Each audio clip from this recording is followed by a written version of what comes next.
ক্লাসে ম্যাডাম ঢুকেই বলল, জয় তুই নাকি সাদিয়াকে প্রেমপত্র দিছস। সাদিয়া তোর প্রেমপত্র পড়ে অজ্ঞান হয়ে গেছে।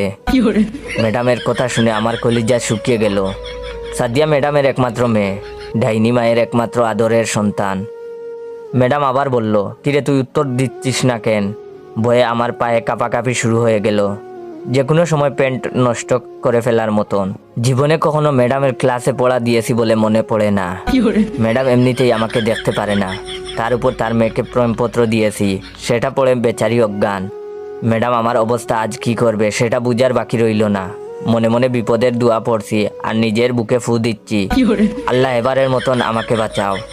এরপর থেকে সাদিয়াকে নিজের বোনের চোখে দেখব। ম্যাডাম আস্তে আস্তে এগিয়ে এলো আমার দিকে।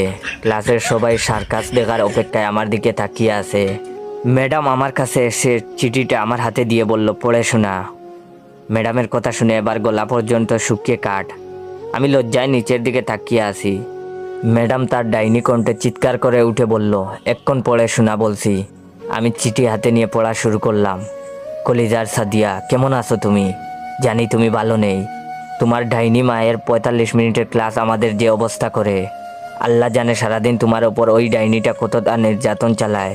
তুমি বললে আমি ওনার বিরুদ্ধে মামলা করব। প্রথম দিন তোমাকে দেখেই আমার বুক কেঁপে উঠছিল। সেই কাঁপুনিতে বাংলাদেশ ও মায়ানমার